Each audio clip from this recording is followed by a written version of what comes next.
Panahon ng pananakop at paninirahan, 1,565, 1,600. Dahilan ng pag-areglo at pananakop sa Pilipinas, ang mga nagdaang ekspedisyon ng mga Espanyol na ang mga kasawian ay isinalaysay, ay tila pinatunayan sa korte ng Espanya na hindi nila kayang itaboy ang mga Portuges mula sa Moluccas. Ngunit sa silangan ng Moluccas ay nakalatag ang mga dakilang kapuluan na hindi pa ginagalugad, na maaaring nasa loob ng demarkasyon ng Espanya, at maaaring magbunga ng mga pampalasa, at iba pang mahahalagang kalakal. At dahil ang mga Portuges ay hindi nakagawa ng mabisang pananakop sa Pilipinas, ang isipan ng mga mananakop na Kastila ay bumaling sa grupong ito bilang isang inasam na larangan ng pananakop, kahit na lubos na nauunawaan na sila ay nasa latitude ng Moluccas, at gayon din tinanggihan ng kasunduan sa Espanya. Noong 1550, inutusan ng Haring Kastila, si Felipe I, ang Viceroy ng Mexico, na isagawa muli ang pagtuklas sa mga isla na nasa patungo sa Moluccas, ngunit ang mga karapatan ng Portugal sa mga isla sa loob ng kanyang demarkasyon ay dapat igalang. Lumipas ang 5 taon bago maihanda ang mga barko at kagamitan, at sa mga taong ito ang mga bagay ng ekspedisyon ay nakatanggap ng malaking talakayan at sumailalim sa ilang pagbabago. Inanyayahan ng hari si Andres de Urdaneta, na ilang taon na ang nakalilipas ay naging kapitan sa ekspedisyon ng Loíza, upang samahan ang ekspedisyon bilang gabay at direktor. Si Urdaneta, pagkatapos ng kanyang pagbabalik mula sa nakaraang ekspedisyon, ay tumalikod sa buhay militar at naging isang Augustinian na prayle. Siya ay kilala bilang isang taong may matalinong paghuhusga, 126 na may mahusay na kaalaman sa kosmografiya, at bilang isang misyonero ay naibigay niya sa ekspedisyon ang lakas ng relihiyon na siyang katangian ng lahat ng gawaing Espanyol. Plano ni Urdaneta na kolonisahin, hindi ang Pilipinas, kundi ang New Guinea, ngunit ang audiensya ng Mexico, na namamahala sa pag-aayos ng ekspedisyon, ay sinisingil ito sa mga minutong tagubilin upang maabot at kung maaari ay kolonihin ang Pilipinas, upang makipagkalakalan para sa mga pampalasa, at upang matuklasan ang ruta pabalik sa paglalayag pabalik sa Pasipiko patungo sa Bagong Espanya. Ang mga katutubo ng mga isla ay dapat makumberte sa Kristyanismo, at ang mga misyonero ay sasama sa ekspedisyon. Sa kakaibang wika ni Fray Gaspar de San Agustin, may ipinadalang mga banal na patnubay upang iladlad at iwagayway ang mga watawat ni Kristo, maging sa pinakamalayong bahagi ng mga isla, at upang itaboy ang dyablo mula sa malupit na pag-aari na hawak niya para sa napakaraming edad, inaagaw sa kanyang sarili ang pagsamba ng mga taong iyon, isa. Ang ikatlong ekspedisyon sa Pilipinas, ang ekspedisyon ay naglayag mula sa daungan ng Natividad, Mexico, Nobyembre 21, 1564, sa pamumuno ni Miguel Lopez de Legazpi. Ang mga barko ay sumunod sa isang bahagi ng daan sa isang kursong mas malayo sa timog kaysa sa kinakailangan, at humipo sa ilang mga pinaninirahan na isla ng Micronesia. Noong ika-22 ng Enero, narating nila ang Ladrones, at nagkaroon ng problema sa mga katutubo. Narating nila ang katimugang dulo ng Samar noong ika-13 ng Pebrero. Ang pag-aari ng Samar ay kinuha ni Legazpi sa pangalan ng hari, at ang maliliit na partido ay ipinadala sa Hilaga at Timog upang maghanap ng mga nayon ng mga Pilipino. Pagkaraan ng ilang araw, nilibot nila ang katimugang bahagi ng Samar, tinawid ang Kipot patungo sa baybayin ng Timog Leyte, 127, at natuklasan ng Field Marshal Goiti, ang bayan ng Kabalian, at noong ika-5 ng Marso ay naglayag ang armada patungo dito. Bayan. Ang mga probisyon ay kakaunti sa mga sasakyang dagat ng Espanyol, at napakahirap na naranasan sa pagkuha ng pagkain mula sa ilang mga katutubo na nakasalubong sa mga bangka o sa maliliit na pamayanan na natuklasan. Legazpi sa Bohol noong kalagitnaan ng Marso ay dumating ang armada sa Bohol, walang alinlangan sa timog o silangang baybayin. Habang malapit dito ay nahuli ni Goiti sa isang maliit na bangka ang isang Moro prao mula sa Borneo, at pagkatapos ng matinding laban, ay ibinalik ang mga Moro bilang mga bilanggo sa Legazpi. Napatunayan na mayroong isang malaking kalakalan sa pagitan ng mga Moro mula sa Borneo at mga katutubo ng Bohol at Mindanao. Dito sa Bohol ay nakipagkaibigan sila sa mga katutubo, at kasama si Sikatuna, ang dato ng Bohol, si Legazpi ay nagsagawa ng seremonya ng tipan ng dugo. Ang pinunong Kastila at ang pinunong Pilipino ay gumawa ng isang maliit na 128 paghiwa sa kanyang sariling braso o dibdib at ininom ang dugo ng isa. Ayon kay Gaspar de San Agustin, ang dugo ay hinaluan ng kaunting alak o tubig at iniinom mula sa isang kopita. Dalawa ang kaugaliang ito ay ang pinakasagradong bigkis ng pagkakaibigan sa mga Pilipino, at ang pagkakaibigang ipinangako ay karaniwang pinananatili ng may malaking katapatan. Legazpi sa Cebu noong ika-27 ng Abril, 1565, nakarating sa Cebu ang armada ni Legazpi. Dito, sa magandang makipot na ito at mainam na angkla, ang mga barko ni Magellan ay nagtagal hanggang sa pagkamatay ng kanilang pinuno, 44 na taon na ang nakararaan. Isang kahangahangang katutubong pamayanan ang nakahanay sa dalampasigan, kaya sinabi sa amin ni Padre Chirino, sa layo na higit sa 1 liga. Ang mga katutubo ng Cebu ay natakot at lubhang nabalisa, 129, at tila determinadong labanan ang paglapag ng mga Kastila. Ngunit sa unang paglabas ng mga baril ng mga barko, iniwan ng mga katutubo ang baybayin, at nagsusunog sa bayan, umatras sa mga gubat at burol.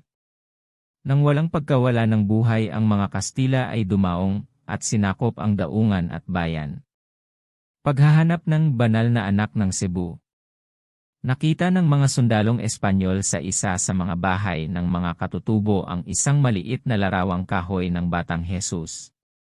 Ang isang katulad na imahe, Pigafetta ay nagsasabi sa amin, siya mismo, ay ibinigay sa isang katutubo habang nasa isla kasama si Magellan. Ito ay iningatan ng mga katutubo at itinuring nila bilang isang bagay ng pagsamba. Sa mga banal na Kastila ang pagkatuklas sa sagradong bagay na ito ay pinarangalan bilang isang kaganapan ng malaking magandang kapalaran. Kinuha ito ng mga mongye at dinala sa isang dambana na partikular na itinayo para dito. Nananatili pa rin ito sa simbahan ng mga Augustinian, isang bagay ng dakilang debosyon. Settlement Madi at Cebu, bilang karangalan sa larawang ito ang unang pamayanan ng mga Kastila sa Pilipinas ay 130 ay tumanggap ng pangalan ng lungsod ng kabanal-banalang pangalan ni Jesus. Dito itinatag ni Legazpi ang kanyang sarili, at sa pamamagitan ng mahusay na taktika at kasanayan, unti-unting nakuha ang tiwala at pagkakaibigan ng mga naninirahan. Sa wakas ay natapos ang isang formal na kapayapaan kung saan kinilala ng dato, si Tupas, ang soberanya ng Espanya, at ang mga taga-Cebu at ang mga Espanyol ay nagbuklod sa kanilang mga sarili upang tumulong sa isa't isa laban sa mga kaaway ng alinman. Nagkaroon sila ng ilang kahirapan sa pag-unawa sa isa't isa. Ngunit ang mga Espanyol ay may kasamang isang Mohamedan Malay ng Borneo, na tinatawag na Cid Hamal, na dinala mula sa East Indies hanggang sa peninsula, at mula sa Mexico, at sa ekspedisyon ni Legazpi. Ang mga wika ng Malaysia at Pilipinas ay napakalapit na magkaugnay na ang taong ito ay nakapag-interpret. Halos kaagad, gayunpaman, sinimulan ng mga misyonero ang pag-aaral ng katutubong dialekto, at sinabi sa atin ni Padre Chirino na ginawa rito ni Friar Martin Herrada ang unang bokabularyo ng Filipino, at hindi nagtagal ay ipinangangaral niya ang ebanghelyo sa mga katutubo sa kanilang sariling wika. Ang malaking hirap na naranasan ni Legazpi ay ang pagkuha ng sapat na pagkain para sa kanyang ekspedisyon. Sa iba't ibang oras nagpadala siya ng barko sa pinakamalapit na isla, at 2 beses ang kanyang barko ay pumunta sa timog sa Mindanao upang kumuha ng kargamento ng kanela na ipapadala pabalik sa New Spain.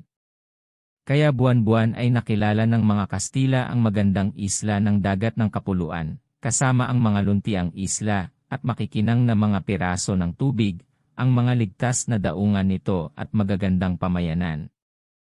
Ang mga Bisaya, noong 1569, natuklasan ni Legazpi ang dakilang pulo ng Panay. Dito sila ay pinalad sa pagkuha ng isang malaking kasaganaan ng mga panustos at ang pagkakaibigan ng mga katutubo na tumanggap sa kanila ng mabuti. Ang mga magagandang sentral na isla ng Pilipinas ay pinaninirahan ng Bisaya. Natagpuan ng 131 mga Kastila na ang tribong ito ay nagtatato sa kanilang mga katawan ng mga disenyong ornamental, isang kasanayan na laganap sa buong Oceanica, at nakaraniwan pa rin sa mga tribo ng Hilagang Luzon. Ang gawaing ito ang naging dahilan upang bigyan ng mga Kastila ang mga Bisaya ng titulong Islas de los Pintados, ang mga isla ng pininturahan. Pagtuklas ng Northern Return Road sa buong Pasipiko, bago ang pagdating ng ekspedisyon sa Pilipinas, ang kapitan ng isa sa mga barko ni Legazpi, na inspirasyon ng hindi mapagbigay na ambisyon at ang pag-asang makakuha ng gantimpala, ay lumampas sa natitirang bahagi ng armada. Naunang dumating sa mga isla, nagsimula siya kaagad sa pagbabalik ng paglalakbay. Hindi tulad ng mga naunang kapitan na sinubukang bumalik sa New Spain sa pamamagitan ng paglalayag patungong silangan mula sa mga isla laban sa hangin at agos ng karagatan. Ang kapitan na ito ay naglayag pahilaga lampas sa mga kalakalan patungo sa mas paborableng hanging kanluran at natagpuan ang kanyang daan pabalik sa Amerika at New Spain. Di nagtagal pagkatapos ng pagdating sa Pilipinas, ang mga tagubilin ni Legazpi ay nangangailangan sa kanya na magpadala ng hindi bababa sa isang sasakyang dagat sa pagbabalik sa paglalakbay sa New Spain. Alinsunod dito noong ika-1 ng Hunyo ang San Pablo ay naglayag na may lulan ng humigit kumulang 200 lalaki, kasama si Ordenata at isa pang Fraile. Sinundan din ng barkong ito ang hilagang ruta sa Pasipiko, at pagkatapos ng isang paglalakbay ng matinding kahirapan, na sumasakop ng 3.5 buwan, narating nito ang baybayin ng Hilagang Amerika sa California, at sinundan ito patimog hanggang Acapulco. Ang pagtuklas na ginawa ng mga kapitan na ito ng isang magandang ruta para sa mga sasakyang pandagat na pabalik mula sa mga isla patungo sa Bagong Espanya na ligtas mula sa pagkabihag ng mga Portuges, ay nagkumpleto ng mga plano ng mga Espanyol para sa pananakop sa Pilipinas. Noong 1567, isa pang barko ang ipinadala ni Legazpi at matagumpay na nagawa ang paglalayag na ito. Ang paglalayag ng mga sasakyang ito ay nag-iwan sa Legazpi sa Cebu na may isang kolonya lamang ng 150 mga Kastila na hindi sapat ang mga mapagkukunan upang simulan ang pananakop sa Pilipinas. Ngunit nakuha niya ang pagkakaibigan at paggalang ng mga naninirahan, at noong 1568, 2 galyon na may mga reinforcement ang dumating mula sa Acapulco. Mula sa oras na ito halos taunang komunikasyon ay napanatili, ang mga sariwang tropa na may mga bala at mga supply ay dumarating sa bawat ekspedisyon. Ang unang ekspedisyon laban sa mga pirata ng Moro, mga pirata ng Mindoro, nakita ng mga Kastila ang kipot ng San Bernardino at ang dagat ng Mindoro na dumudugo sa mga armada ng mga Mohammedan malay mula sa Borneo at Jolo Archipelago. Para sa isang lahi na patuloy na nabubuhay sa ibabaw ng tubig, ang piracy ay palaging nagtataglay ng hindi mapaglabanan na mga atraksyon. Noong mga araw ni Legazpi, ang isla ng Mindoro ay bahagyang pinanirahan ng mga malay mula sa timog, at marami sa mga pamayanang ito ay nakatuon sa pamimirata, na nabiktima, lalo na sa mga bayan sa hilagang baybayin ng Panay. Noong Enero, 1570, ipinadala ni Legazpi ang kanyang apo, si Juan de Salcedo, upang parusahan ang mga mandarambong 3. Pagbihag sa mga kuta ng pirata, si Salcedo ay may puwersang 40 Kastila at malaking bilang ng Bisaya. Dumaong siya sa kanlurang baybayin ng Mindoro at sinakop ang pirata na bayan ng Mamburao. Ang pangunahing muog ng mga Moro ay natagpuan niyang nasa maliit na isla ng Lubang, hilagang kanluran ng Mindanao. Dito ay mayroon silang 3 matibay na kuta na may matataas na pader, na kung saan ay ikinabit ang maliliit na tansong kanyon o lantakas. Ang 2 sa mga kuta na ito ay napapaligiran ng mga moats. Ilang araw ang labanan bago nasakop ang Lubang. Ang pag-aari ng Lubang ay nagdala ng 133 mga Kastila sa halos pasukan ng loob ng Maynila, samantala, ang isang kapitan, si Enriquez de Guzman, ay nakatuklas sa Masbate, Burias, at Ticao, at nakarating sa Luzon sa kalapit ng Albay, tinawag noon, Italon. Pagsakop sa lungsod ng Moro ng Maynila, ekspedisyon mula sa Panay, nakarating kay Legazpi ang mga ulat tungkol sa isang mahalagang pamayanang Mohamedan na pinangalanang Maynila, sa baybayin ng isang malaking look, at ang isang pinunong Mohamedan, na tinatawag na Maumat, ay nakuha sa gabayan ang mga Kastila sa kanilang pananakop sa rehiyong ito. Para sa layuning ito ay ipinadala ni Legazpi ang kanyang Field Marshal, si Martin de Goiti, kasama si Salcedo, 120 sundalong Espanyol, at 14 o 15 bangka na puno ng mga kaalyado na Bisaya. Umalis sila sa Panay noong unang bahagi ng Mayo, at pagkaraang huminto sa Mindoro, ay dumaong sa Manila Bay, sa bukana ng Ilog Pasig. Ang Mohammedan City, sa timog na pampang ng ilog ay ang nakukutaang bayan ng Mohammedan chieftain, si Raja Suliman, sa hilagang pampang ay ang bayan ng Tondo, sa ilalim ng Raja Alcandora, o Lacandola. Sinasabi sa atin ni Morga Lima na ang mga Mohammedan na naninirahan mula sa isla 135 ng Borneo ay nagsimulang dumating sa isla ilang taon lamang bago dumating ang mga Kastila. Sila ay nanirahan at nagpakasal sa mga Pilipinong sumasakop na sa Manila Bay, at ipinakilala ang ilan sa mga anyo at gawain ng relihiyong Mohammedan. Ang lungsod ng Maynila ay ipinagtanggol ng isang kuta, tila sa eksaktong tanawin ng kasalukuyang kuta ng Santiago. Ito ay ginawa mula sa mga puno ng palad, at may mga yakap kung saan nakamount ang isang malaking bilang ng mga kanyon o lantaka. Capture of the city, tanggap ng mga katutubo ang mga dayuhan, noong una na may pagpapakita ng kabaitan, ngunit pagkarating nila sa pampang ng Pasig, sinalakay sila ni Soliman, na may malaking puwersa. Ang mapusok na mga Kastila ay sumingil, at dinala ang mga kuta, at ang mga katutubo ay tumakas na nagsusunog sa kanilang pamayanan. Nang matapos ang labanan, natagpuan ng mga Kastila sa mga patay ang bangkay ng isang artileristang Portuges, na siyang namamahala sa depensa.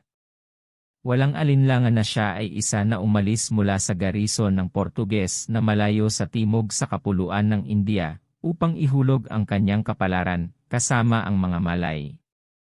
Dahil sa pagsisimula ng panahon ng pag-ulan at bagyo, nagpasya ang mga Espanyol na ipagpaliban ang pananakop sa Maynila, at pagkatapos tuklasin ang daungan ng Cavite, bumalik sila sa Panay. 1 taon ang ginugol sa pagpapalakas ng kanilang hawak sa mga Bisaya, at sa pagsasaayos ng kanilang pananakop sa Luzon. Sa Masbate ay inilagay ang isang prail at 6 na sundalo, napakaliit ng bilang na maaaring maligtas. Pagkatatag ng lungsod ng Maynila ng Kastila, sa puwersang 280 tauhan ay bumalik si Legazpi noong tagsibol ng 1,571 sa pananakop ng Luzon. Ito ay isang walang dugong tagumpay. Idineklara ng mga Pilipinong Raja ang kanilang sarili na mga basalyo ng Haring Kastila, at noong mga buwan ng Mayo at Hunyo ay itinatag ng mga Espanyol ang kanilang sarili sa kasalukuyang lugar ng lungsod, 136. Kaagad na nag-utos si Legazpi para sa muling pagtatayo ng kuta, pagtatayo ng isang palasyo, isang kumbento para sa mga monghe ng Augustinian, isang simbahan, at 150 mga bahay. Ang mga hangganan ng lungsod na ito ay malapit na sumunod sa mga balangkas ng lungsod ng Taglog na Maynila, at tila malamang na ang lokasyon ng mga gusali na itinatag noon ay sinusunod hanggang sa kasalukuyang panahon. Ang pamayanang ito ay tila kanais-nais kay Legazpi, kaya't kaagad niya itong itinalaga bilang kabisera ng kapuluan. Halos kaagad niyang inorganisa ang namumunong kapulungan o ayuntamiento. Ang unang labanan sa loob ng Maynila, sa kabila ng kanilang nakahandang pagsuko, ang mga hari, sina Soliman at Lacandola, ay hindi nagbigay ng kanilang soberanya ng walang pakikibaka. Nakakuha sila ng tulong sa mga pamayanan ng Taglog at Pampanga ng Macabebe at Hagonoy. Ang isang mahusay na armada ng 40 warprao ay nagtipon sa mga estero na may linya ng palma sa hilagang baybayin ng Manila Bay, at dumating sa pagwawalis sa mababaw na baybayin upang itaboy ang mga Espanyol mula sa isla. Laban sa kanila ay ipinadala si Goiti at 50 lalaki. Ang pananggalang na baluti sa koryo, ang mabibigat na espada at sibat, ang kakilakilabot na mga baril, kasama ng patuloy na katapangan at mabangis na resolusyon ng sundalong Espanyol noong ika-16 na siglo, ay winalis ang katutubong armament na ito. Napatay ang pinunong si Soliman. Ang pananakop sa gitnang Luzon, ipinagpatuloy ni Goiti ang kanyang pagmamartsa, at pananakop pahilaga hanggang sa halos ang buong malawak na kapatagan ng gitnang Luzon, na umaabot mula Manila Bay hanggang sa gulpo ng Lingayen, ay napahiga sa kanyang harapan. Maya-maya ay namatay ang hari na Lacandola, na tinanggap ang bautismo ng Kristiyano, at ang tanging malakas na pagtutol sa isla ng Luzon ay natapos. Si Goiti ay pinabalik sa Bisaya, at ang pamumuno ng hukbo ng Luzon ay nahulog kay Salcedo, ang makinang at 137 mapangahas na apo ni Legazpi. Sa panahong ito ay 22 taong gulang pa lamang. Pinangunahan ng batang kabalyerong ito ang kanyang utos paakyat sa Ilog Pasig. Ang Cainta at Taytay, noong panahong iyon, ang mahahalagang bayan ng Taglog, ay nasakop, at pagkatapos ay ang bansa sa timog ng Laguna de Bay. Ang bayan ng Cainta ay pinatibay at ipinagtanggol ng maliit na kanyon, at bagamat si Salcedo ay gumugol ng 3 araw sa negosasyon, ito ay kinuha lamang ng bagyo, kung saan 400 Pilipinong lalaki at babae ang nasawi. 6 mula rito ay nagmartsa si Salcedo sa mga bundok hanggang sa baybayin ng Pasipiko at timog sa Camarines, kung saan natuklasan niya ang mga minahan ng ginto ng Parakel at Mamburao. Sa mga panahong ito nasakop ng mga Espanyol ang mga isla ng Cuyos at Calamianes at ang hilagang bahagi ng Paragua. Pagalugad sa baybayin ng Hilagang Luzon, noong 1572, si Salcedo, na may puwersang 45 tauhan lamang, ay naglayag pahilaga mula sa Maynila, dumaong sa Zambales at Pangasinan, at sa mahaba at mayamang baybayin ng Ilocos ay nagpatupad ng permanenteng pagpapasakop ng mga naninirahan. Binisita din niya ang baybayin sa Malayong Hilaga, kung saan ang malaki at matabang lambak ng Cagayan, ang pinakamalaking ilog ng kapuluan, ay umaabot hanggang sa dagat. Mula rito ay nagpatuloy siya sa kanyang pakikipagsapalaran sa baybayin ng Pasipiko ng Luzon, hanggang sa isla ng Polillo, at bumalik sa pamamagitan ng Laguna de Bay sa Maynila. Pagkamatay ni Legazpi, dumating siya noong Setyembre 1572 upang malaman na ang kanyang lolo at commander na si Legazpi ay namatay 1 buwan bago, Agosto 20, 1572. Pagkaraan ng 7 taong paggawa ay patay na ang mananakop ng kahirapan. Ngunit halos ang buong kapuluan ay naidagdag sa korona ng Espanya. 300 taon ng paghahari ng Kastila ang nakakuha ng kaunti pang teritoryo kaysa sa dinaanan at pinatahimik 138 ng mga mananakop noong mga unang taon. Sa kabila ng kanilang payat na puwersa, ang pangahas ng mga Kastila ay nag-udyok sa kanila na sundin ang isang patakaran ng malawakang pagpapalawak ng kanilang kapangyarihan, pagsasagawa ng mga pamayanan, at pagpapatupad ng pagpapasakop saan man sila maakit ng mayayamang baybayin at pagtitipon ng populasyon. Sa loob ng isang taon halos lahat ng baybaying bansa ng Luzon ay nalampasan, nasamsam ang mahahalagang posisyon, at ang mga naninirahan ay nahati sa mga enkomendas. Sa pagkamatay ni Legazpi, ang utos ay nahulog kay Guido de Lavezares. Mga dahilan para sa madaling pananakop na ito sa Pilipinas, ang paliwanag kung paano napakabilis at matagumpay na mapapasailalim ng napakaliit na bilang ng mga Europeo ang mga naninirahan sa isang teritoryo tulad ng Pilipinas, na nahiwalay sa napakaraming iba't ibang isla, ay matatagpuan sa ilang bagay. Una, ang ekspedisyon ay may isang mahusay na pinuno, isa sa mga kabalyero na pinagsasama ang katalinuhan at resolusyon, na niluluwalhati ang maikling panahon kung kailan pinakamataas ang prestihyo ng Espanyol. Walang anumang patakaran ang maaaring maging matagumpay sa Pilipinas na hindi nakadepende sa lakas nito sa pagbibigay ng sukat ng kasiyahan sa mamamayang Pilipino. Ginawa ito ni Legazpi. Siya, 139, ay lumilitaw na nanalo sa mga katutubong datos, na tinatrato ang mga ito ng may pagsasaalang-alang, at ipinagkaloob sa kanila ang mga inaasahan ng isang mas mabuti at mas maunlad na panahon na idudulot ng soberanya ng Kastila. Halos sa simula, ang mga katutubo ng isang isla na nabawasan na ay dumagsa sa kanyang pamantayan upang tumulong sa pananakop ng iba. Ang maliliit na puwersa ng mga sundalong Kastila ay dinagdagan ng daan-daang Pilipinong kaalyado. Ikalawa, ang isa pang dahilan ay matatagpuan sa kahangahangang katapangan at dakilang lakas sa pakikipaglaban ng sundalong Espanyol.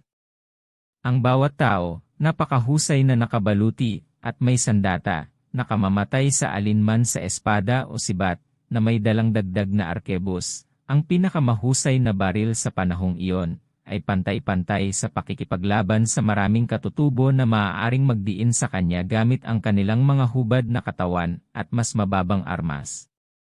Ikatlo, lubos na pinalad si Legazpi sa kanyang mga kapitan, na kinabibilangan ng mga matandang mangangampanya gaya ng Field Marshal na si Martin de Goiti, na nakapunta na noon sa Pilipinas, kasama si Villalobos, at mga magiting na kabataan gaya ni Salcedo, isa sa mga pinakakaakit-akit na tauhan ng militar sa lahat ng kasaysayan ng Espanyol.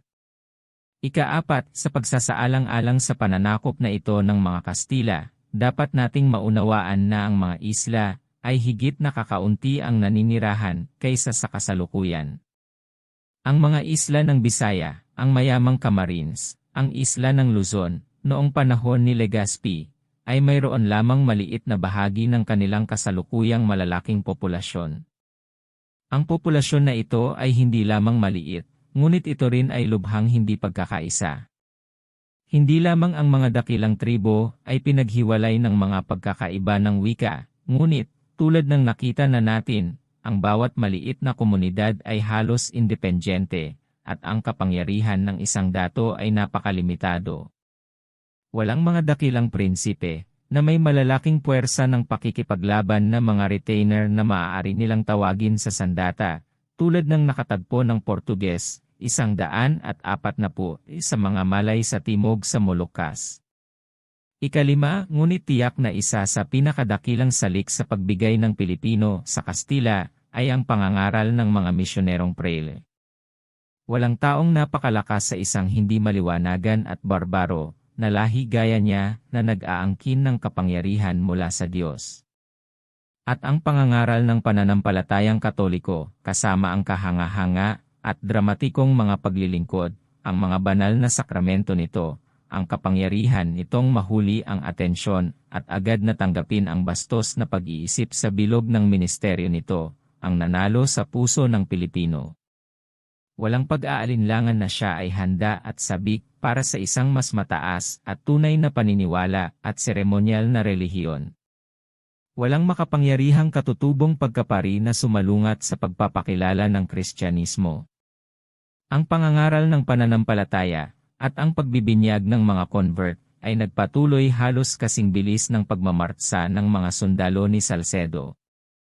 Ang mga panganib ng pananakop ng mga Kastila, ang ganitong mga kalagayan ay tumitiyak sa tagumpay ng pananakop ng mga Kastila, basta't mapoprotektahan ang maliit na kolonya mula sa mga pag-atake sa labas. Ngunit kahit nasa simula ang posisyon ng maliit na grupo ng mga mananakop ay delikado.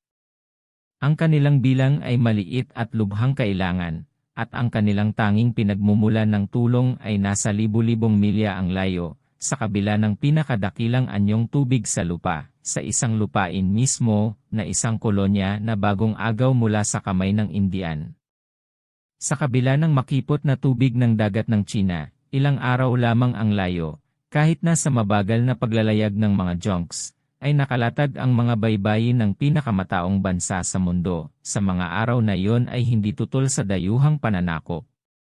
Pagtatangka ng mga insik sa ilalim ni Limahong na sakupin ang Maynila, gawain ng mga insik sa timog, mula sa mga insik ang unang mabibigat na hampas na nahulog. Ang timog silangang baybayin ng China, na binubuo ng mga lalawigan ng 141, Kwangtung at Fukien, ay palaging nagpapakita ng pagkabalisa at pagkahilig sa pangingibang bansa na hindi ipinapakita ng ibang bahagi ng bansa. Mula sa dalawang probinsyang ito, sa pamamagitan ng mga daungan ng Amoy at Canton, ay nagpunta ang mga mangangalakal at kulis na Tsino na matatagpuan sa bawat bahagi ng silangan at marami pang ibang bansa sa mundo. 200 taon bago dumating ang mga Kastila, binagtas ng mga Chinese junks ang mga kipot at dagat at regular na binibisita ang baybayin ng Mindanao. Limahong's Expedition to the Philippines, ang baybaying ito ng China, ay palaging kilalang-kilala sa kanyang pamimirata. Ang distansya ng kabisera sa Peking at ang kahinaan ng mga viceroy ng probinsya ay naging imposible sa pagsupil nito. Ito ay isa sa mga matapang na filibusterong ito ng Dagat Sina, na tinatawag na Limahong, na 2 taon pagkatapos ng kamatayan ni Legazpi ay nagtangkang sakupin ang Pilipinas. Ang muog ng corsair na ito ay ang isla ng Pehon, kung saan pinatibay niya ang kanyang sarili at binuo ang kanyang kapangyarihan. Dito, nakarating sa kanya ang mga ulat ng maunlad na kalagayan ng Maynila, at naghanda siya ng isang armada ng 62 war junk, na may 4,000 sundalo, mga mandaragat. Sinasabi pa nga sa mga salaysay na ang malaking bilang ng mga kababaihan at artisan ay isinakay upang mabuo ang nucleus ng pamayanan, sa sandaling wasakin ang mga Kastila. Sa huling bahagi ng Nobyembre, 1574, ang makapangyarihang armada na ito ay dumating sa kanlurang baybayin ng Luzon at noong ika-29 ay nagtipon sa maliit na daungan ng Mariveles, sa pasukan ng Manila Bay. 8 milya sa timog ng Maynila ang bayan ng Parañaque, sa isang estero na nagbibigay ng magandang landing lugar para sa mga bangkang pumapasok mula sa loob. Dito sa sumunod na gabi, inilagay ni Limahong sa pampang ang 600 tao, sa ilalim ng isa sa kanyang mga general, si Sioko, na isang Hapon. Ang pag-atake sa Maynila, mula rito ay nagmartsa sila 142, mabilis paakyat sa dalampasigan, at galit na bumagsak sa lungsod. Halos ang una nilang biktima ay ang Field Marshal na si Goiti. Ang kuta ng Maynila sa petsang ito ay mahinang usapin, walang mga kanal o bangin, at dito naganap ang pakikibaka. Ang mga Kastila, bagamat higit ang bilang, ay nagawang itaboy pabalik ang mga Inchik, ngunit sila mismo ay natalo ng husto. Nagpadala na ngayon si Limahong sa pampang ng mabibigat na reinforcements, at naghanda upang talunin ang garison. Ang mga Espanyol ay nailigtas sa pagkatalo sa napapanahong pagdating ni Salcedo, kasama ang 50 musketeer. Mula sa kanyang istasyon sa Vigan ay nakita niya ang mga layag ng armada ni Limahong, na naglalayag patimog sa kahabaan ng baybayin ng Luzon, at, sa paghihinala na ang napakalaking ekspedisyon ay walang ibang layunin kundi makuha ang Maynila, sumakay siya sa 7 maliliit na bangka, at narating ang lungsod sa loob ng 6 na araw, sa tamang oras upang lumahok sa galit na labanan sa pagitan ng mga Kastila, at ng buong puwersa ng pirata ng Tsino. Ang resulta ay ang kumpletong pagkatalo ng mga Inchik, na itinaboy pabalik sa kanilang mga bangka sa Parañaque. Ang resulta ng ekspedisyon ni Limahong, bagaman natalo sa kanyang pag-atake sa Maynila, determinado pa si Limahong sa isang pamayanan sa Luzon, at, sa paglalayag pahilaga, dumaong siya sa Pangasinan at nagsimulang magtayo ng mga kuta sa bukana ng Ilog Lingayen. Hindi na siya hinintay ng mga Kastila na palakasin ang sarili, at muling makipagtalo sa kanila para sa pag-aari ng isla. Ngunit inorganisa noong Marso ang isang ekspedisyon ng 250 Kastila at 1,500 Pilipino sa ilalim ni Salcedo. Bigla silang dumaong sa gulpo ng Lingayen, sinunog ang buong armada ng mga Inchik, at ikinalat ang isang bahagi ng puwersa sa nakapalibot na kabundukan. Ang iba, bagamat kinulong ng mga Kastila, ay nakagawa ng maliliit na bangka, kung saan sila ay nakatakas mula sa mga isla, 143. Sa gayoy natapos ang mabigat na pag-ataking ito, na nagbanta ng ilang sandali upang ibagsak ang kapangyarihan ng Espanya sa silangan. Ito ang simula, gayunpaman, ng mahalagang relasyon sa China. Bago makatakas si Limahong, dumating ang isang basura mula sa Viceroy ng Fukien, na nagpetisyon para sa paghahatid ng pirata ng Chino. 2 Augustinian na prele ang sumama sa kanyang basura pabalik sa China, nasabik sa napakahusay na larangan ng pananakop ng mga misyonero.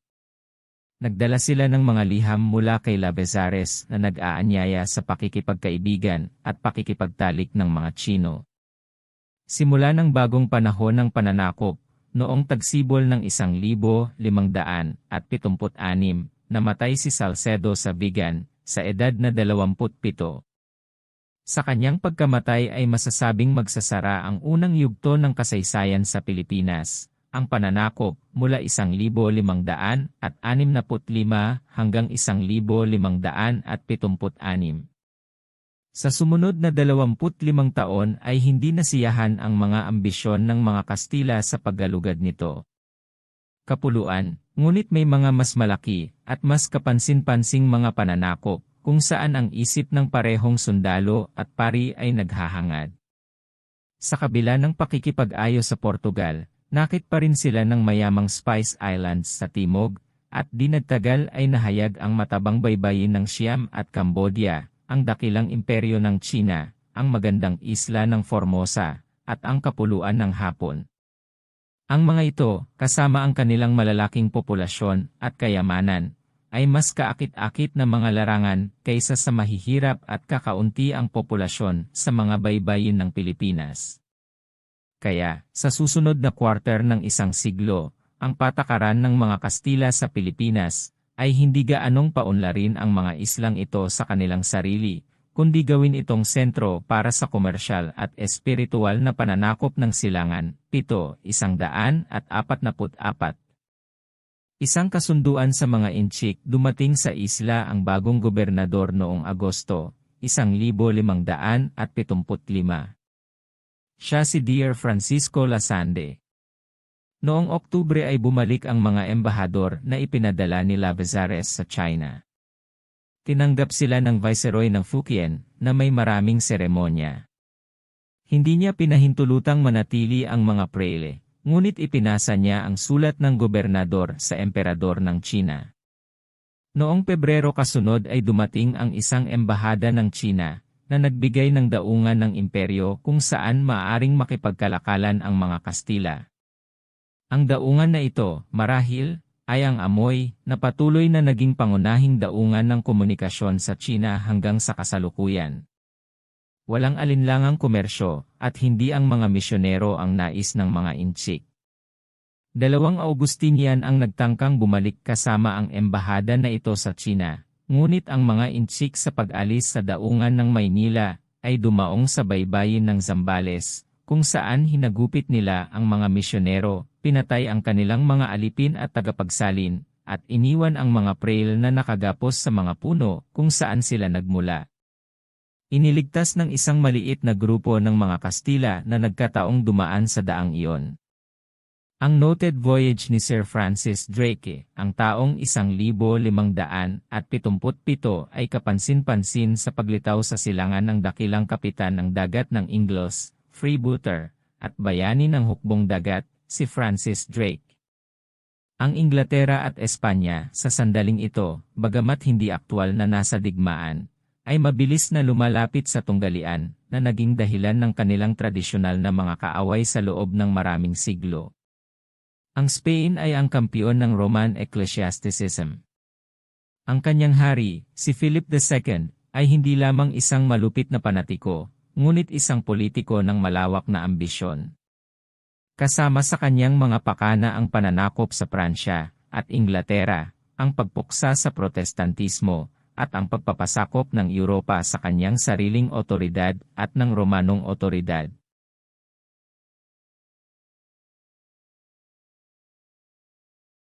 Ang mga taong Ingles ay pinabango ang panganib mula sa malayo at 145, habang ang dalawang korte ay pinananatili ang kapayapaan. Ang matapang na mga seaman ng British Devon ay tahimik na naglalayag sa kanilang matulin at kakilakilabot na mga sasakyang dagat para sa pagkalumpong ng kapangyarihan ng Kastila. Ang kasaysayan ng digmaang pandagat ay nagtala ng hindi higit na walang ingat na pakikipagsapalaran kaysa sa mga marinerong Ingles sa panahong ito. Ang katapangan ay hindi maaaring tumaas ng mas mataas. Si Drake ang pinakasikat at romantikong figura sa kanilang lahat. Noong taong 1577, naglayag siya mula sa Inglaterra na may ipinangako na layunin na walisin ang main ng Espanyol. Dumaan siya sa Straits of Magellan, at umahon sa kanlurang baybayin ng Timog Amerika, na sinira ang pagpapadala ng mga Espanyol mula Valparaiso hanggang Panama. Mula noon ay tumawid siya sa Pasipiko, naabot ang baybayin ng Mindanao, at lumiko sa timog sa Moluccas. Nominal na sinanib ng Portuges ang Moluccas noong 1522, ngunit sa oras ng pagbisita ni Drake, ay pinalaya sila mula sa Ternate, bagaman hawak pa rin nila ang Tidor. Pumasok si Drake sa matalik na relasyon sa Sultan ng Ternate, at nakakuha ng kargamento ng mga clove. Mula rito ay matapang siyang naglayag pauwi, nangahas sa mga armada ng Portuges, dahil nalabanan niya ang mga Espanyol, at sa pamamagitan ng Good Hope ay bumalik sa Inglaterra, ang kanyang fleet ang una pagkatapos ni Magellan na umikot sa mundo. Isang ekspedisyon ng Kastila sa Borneo, ang paglitaw ni Drake sa Moluccas ay pumukaw kay Lasande sa ambisyosong pagkilos. Ang atraksyon ng mga kapuluan sa timog ay napakalakas, at sa sandaling ito ay tila nagbubukas ang pagkakataon sa gobernador na pilitin ang kanyang kapangyarihan sa timog. Isa sa mga haring malay ng Borneo, si Sirela, ay dumating sa Maynila, humihingi ng tulong laban sa kanyang kapatid, at nangakong kikilalanin ang soberanya ng hari ng Espanya sa isla ng Borneo. Personal na pumunta sila Sande upang ibalik ay 146 ang pinunong ito sa kapangyarihan. Mayroon siyang fleet ng mga galera at frigate, at, ayon kay Padre Gaspar de San Agustin, mahigit 1500 Pilipinong bowmen mula sa Pangasinan, Cagayan, at mga Bisaya ang sumama sa ekspedisyon. Dumaong siya sa baybayin ng Borneo, winasak ang armada ng Praos, at ang lungsod ng mga agaw, at sinikap na masiguro ang Sirela sa kanyang pamunuan. Dahil sa sakit sa kanyang armada at kakulangan ng mga probisyon, napilitan siyang bumalik sa Maynila. Ang unang pagsalakay sa mga Moro ng Jolo sa kanyang pagbabalik ay nagpadala siya ng isang opisyal laban sa isla ng Jolo.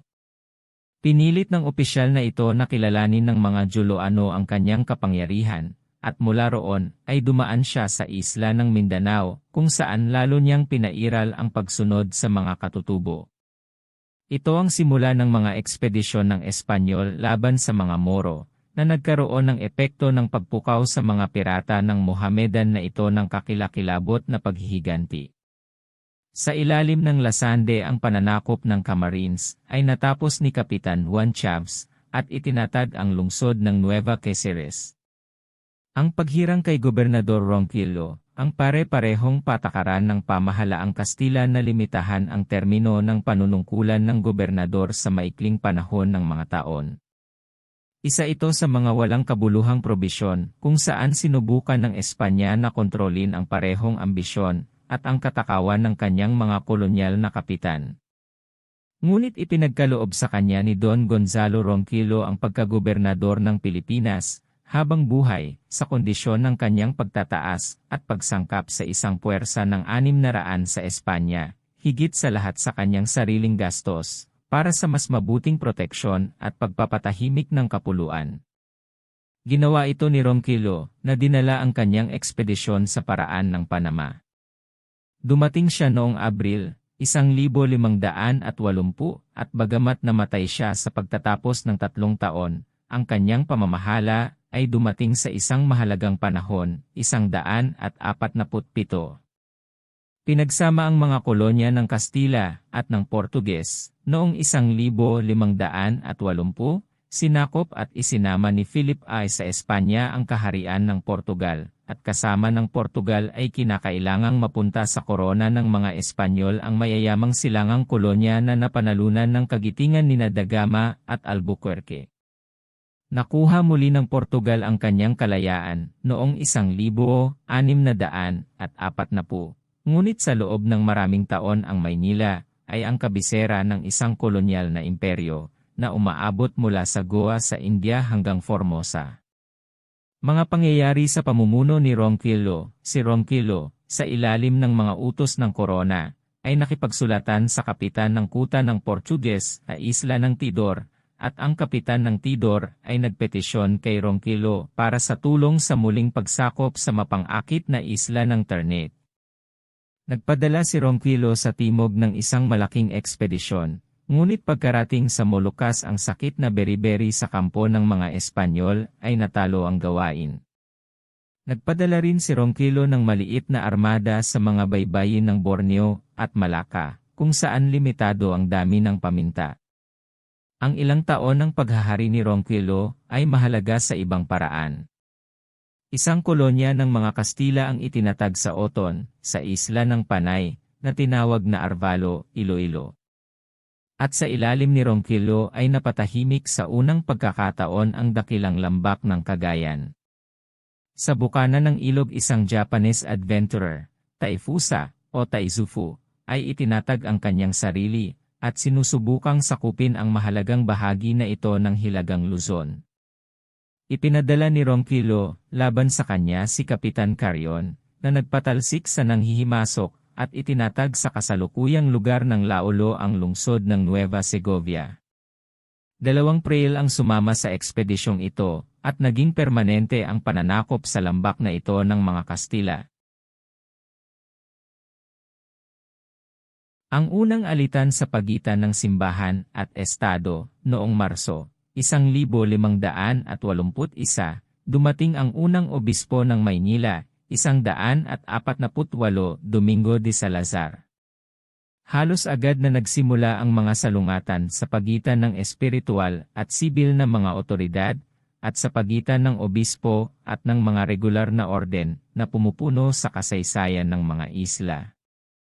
Ang obispo ay isa sa mga makapangyarihan, ambisyoso, at mayabang na mga karakter na karaniwan sa kasaysayan ng simbahan. Ito ay higit sa lahat dahil sa kanyang mga protesta laban sa autokratikong kapangyarihan ng gobernador na ang hari ay naudyukan na humirang ng unang audiensya. Ang katangian at kapangyarihan ng mga korte na ito ay naipaliwanag na. Dumating ang Pangulo at mga hukom sa taon pagkatapos ng pagkamatay ni Ronquillo, at ang Pangulo, si Dr. Santiago de Vera, ay naging gumaganap na gobernador sa sumunod na 5 taon. Noong 1587, dumating ang mga unang Dominikano, 15 ang bilang, at itinatag ang kanilang bantog na misyon, ang La Provincia del Santissimo Rosario. Pagtaas ng lakas ng mga Malay, ipinagpatuloy ni De Vera ang patakaran ng mga nauna sa kanya, at isa na namang walang bungang pag-atake ang ginawa sa Ternate noong 1585. Lumalakas ang kapangyarihan ng mga Malay, habang bumababa naman ang kapangyarihan ng mga Europeo. Pinatalsik ng mga sultan ang kanilang mga dayuhang Panginoon, 149, at hindi nagawa ng mga Kastila o Portuges ang pananakop sa Moluccas. Nagkaroon ng mga pag-aalsa ng mga katutubo sa Maynila at sa Cagayan at Ilocos. Ang dekreto ng 1580, gayunpaman, hindi pa umaayon kay Obispo Salazar ang mga gawain sa mga isla, at bilang kinatawan ng parehong gobernador at obispo, ang Jesuita, si Alonso Sanchez, ay ipinadala noong 1586 upang ilatag ang mga pangangailangan ng kolonya sa harap ng hari. Lumilitaw na humanga si Philip sa pangangailangang ilagay ang pamahalaan ng mga isla sa isang mas mabuting administratibong batayan. Sa layuning ito inilathala niya ang mahalagang utos ng 1580. Ang gobernador ngayon ay naging bayad na opisyal ng korona, sa sweldong 10,000 dukat. Para sa wastong proteksyon ng kolonya, at pagsakop sa Moluccas, isang regular na puwersa ng 400 sundalo ang sumama sa gobernador. Ang kanyang mga kapangyarihan ay pinalawak sa isang aktwal na vice-regent ng hari, at ang audiensya ay inalis. Ang taong napili para sakupin ang mahalagang pwesto na ito ay si Don Gomez Perez Dasmariñas, na dumating kasama ang bagong konstitusyon noong Mayo, 1570. Napakalaki ng sama ng loob ng obispo sa pagpawi ng audiensya, at pagtaas ng kapangyarihan ng gobernador, na siya mismo pumunta sa Espanya, upang ilatag ang kanyang mga kahilingan sa korte. Ang misyonero na pagpupunyagi ng mga Prail, 24, 150, ang mga Fransiskano ay dumating kasama si Dasmariñas, at ang pagkakaroon ng 3 orden ay kinailangan ang paghahati ng mga isla sa kanila.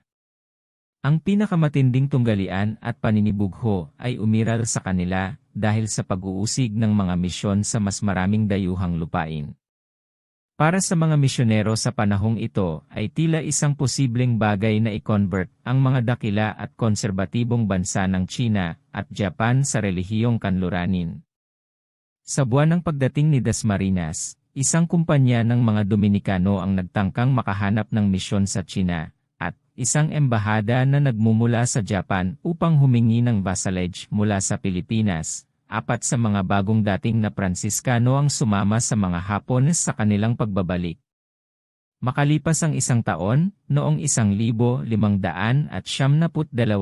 dumating ang isa pang embahada mula sa hari ng Cambodia, na may dalang mga regalo na kinabibilangan ng 2 elepante, at humihingi ng tulong laban sa hari ng Siam.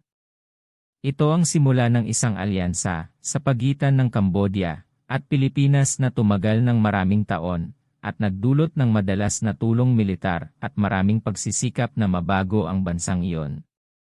Kamatayan ni Dasmariñas, ngunit ang sentro ng mga ambisyon ni Dasmariñas ay ang mabisang pananakop sa East Indies, at ang pagpapalawig ng kapangyarihan ng Kastila, at ang kanyang sariling pamamahala sa pamamagitan ng Moluccas. Dahil sa layuning ito, 3 taon siyang naghanda. Sa loob ng maraming buwan ang mga baybayin ay nakahanay sa mga bakuran ng mga gumagawa ng barko, at ang malalaking kagubatan ng Bulacan ay nahulog sa harap ng mga palakol ng mga Indian. Mahigit sa 200 sasakyang dagat, galeras, galeotas, at virreyes ang ginawa, at nagtipon sa Cavite. Noong taglagas ng 1573, handa na ang ekspedisyon, na binubuo ng mahigit 700 Kastila, Filipinong bowmen at rowers. Marami sa mga Pilipino, na binili upang magsagwan ng mga bangkang ito, ay sinasabing mga alipin, na binili sa pamamagitan ng mga pinunong Indian ng mga Espanyol na enkomendero. Ipinadala ng 151 gobernador ang dakilang sasakyang dagat na ito sa ilalim ng pamumuno ng kanyang anak na si Don Luis, at noong buwan ng Oktubre siya mismo ay tumulak sa isang barko kasama ng mga tagasagwan na Chino. Ngunit sa gabi ng 2 araw, habang nasa labas ng isla ng Marikaban, ang mga tagasagwa ng Tsino ay bumangon laban sa mga Kastila, na may humigit kumulang 40 sa barko, at pinatay ang halos buong bilang, kasama ang gobernador. Pagkatapos ay tumakas sila sa bangka, patungo sa baybayin ng Ilocos, at mula sa China. Ang pagpatay sa aktibo at tanyag na general na ito ay isang tiyak na dagok sa mga ambisyosong proyekto para sa pananakop ng East Indies.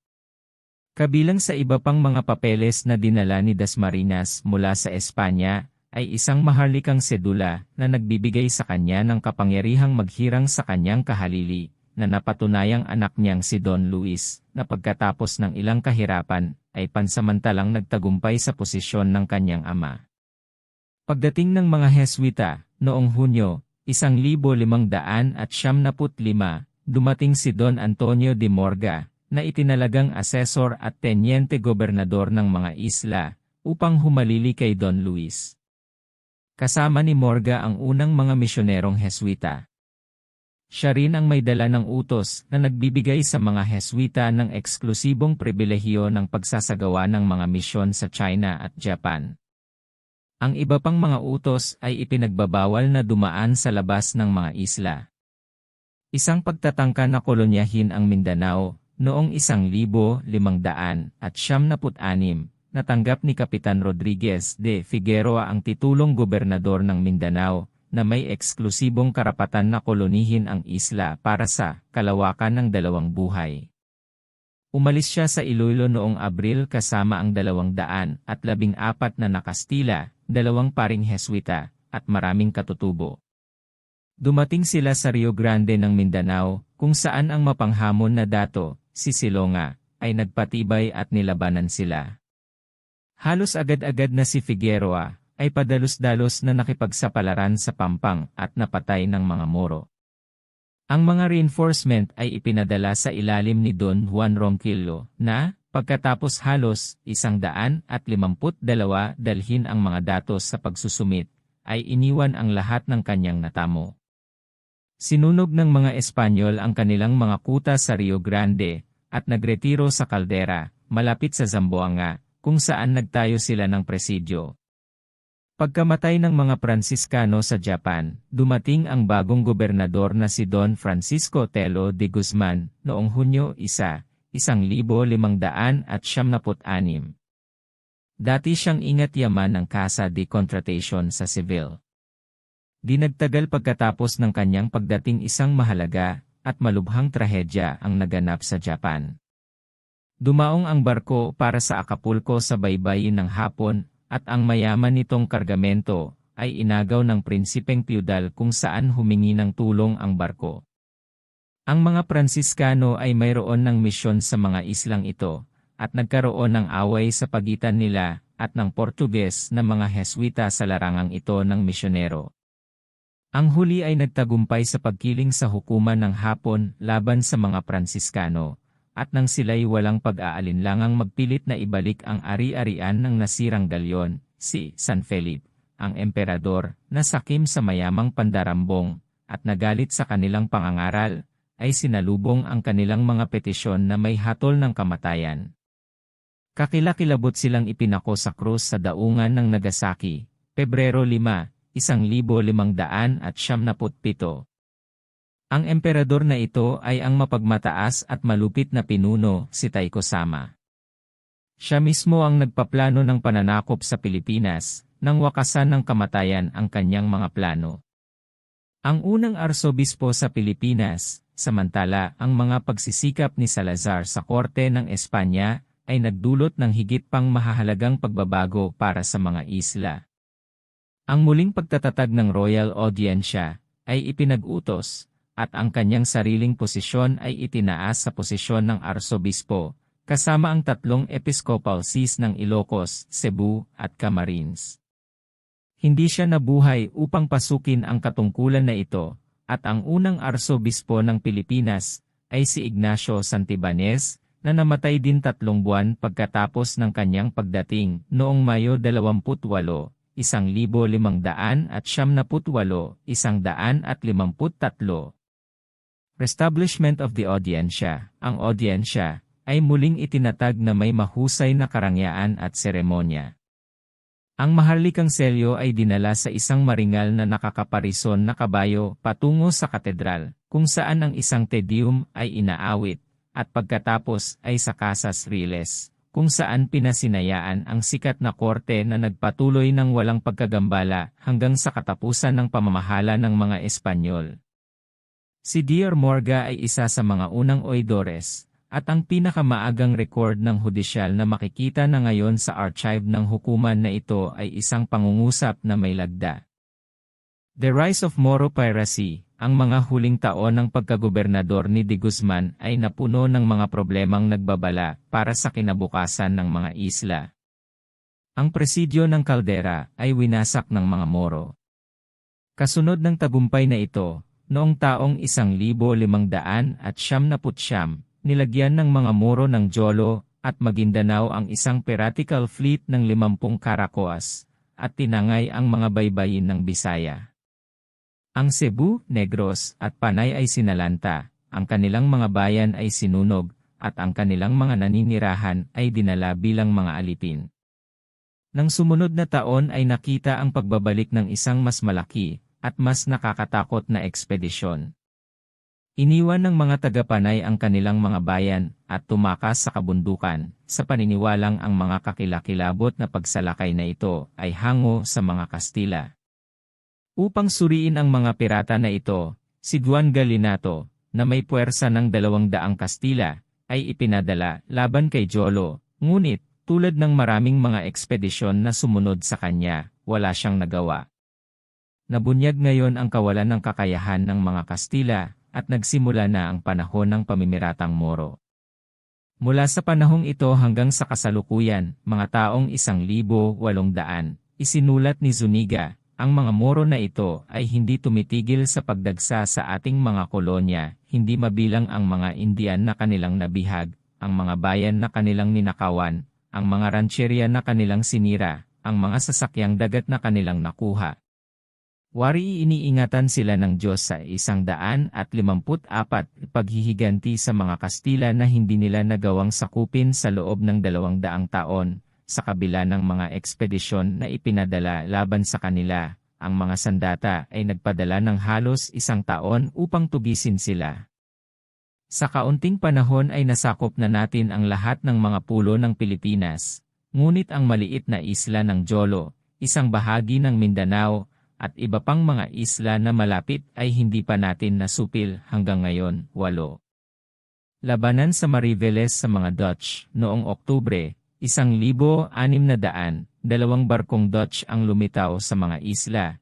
Ito ay ang sikat na ekspedisyon ng Dutch Admiral Van Noort. Dumaan sila sa Straits of Magellan, sa isang paglalakbay sa buong mundo. Ang mga Dutch ay lubhang nangangailangan ng mga probisyon. Habang sila ay nasa kolonya ng kanilang malaking kaaway, nahuli at pinalubog nila ang ilang bangka, Espanyol at Intsik, 155 patungo sa Maynila na may dalang bigas, manok, palm wine, at iba pang mga tindahan ng pagkain. Sa Mariveles, in-overhaul ang isang Japanese vessel mula sa Japan. Samantala sa Maynila namayani ang matinding pananabik at aktibidad. Ang mga Kastila ay naglagay ng 2 galyon at ang Oidor Morga mismo ang namumuno kasama ang isang malaking tauhan ng mga mandirigma. Noong Nobyembre 14 na, sinalakay nila ang Dutch, na ang mga tripulante ay nabawasan ng husto sa 80 tao lamang sa parehong mga barko.